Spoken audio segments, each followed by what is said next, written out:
2 चमचे आपण शेंगदाण्याचा कूट घेणार आहे आणि त्यामध्ये आपण 3 हिरव्या मिरच्या टाकणार आहे. हे तिखटवाली हिरव्या मिरच्या नाही. आता यामध्ये पाणी टाकून आपण मिक्सरला बारीक करून घेऊ. आपण शेंगदाणे आणि मिरची वाटून घेतलेली टोपात टाकूया. वाटलेल्या भांड्यात आपण पाणी टाकून परत त्यामध्ये ओतूया. मिक्स करून बघू.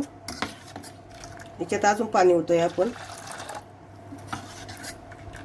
आपल्याला याप्रमाणे पातळ करून घ्यायचंय, कारण शेंगदाणे ना थंड झालं ना की थोडं घट्ट होतं, म्हणून करताना थोडंसं पातळ करायचं. आपण गॅसवर भांडं ठेवले. आता गॅस चालू करूया. आपण याला उकळी येऊन देऊ. आपलं बेसन उकळे, त्यामध्ये आपण चवीनुसार मीठ टाकूया. इथं आपण शेंगदाण्याचं बेसन केलंय. तुम्ही हे बेसन खिचडी सोबत, रताळ, चपाती आणि भाकरी सोबत पण खाऊ शकता. तुम्हाला हे जर उपवासासाठी नसेल करायचं तर तुम्ही याच्यात हळद टाका, म्हणजे पिवळा कलर येईल. आपलं बेसन उकळे. आता आपण गॅस बंद करू.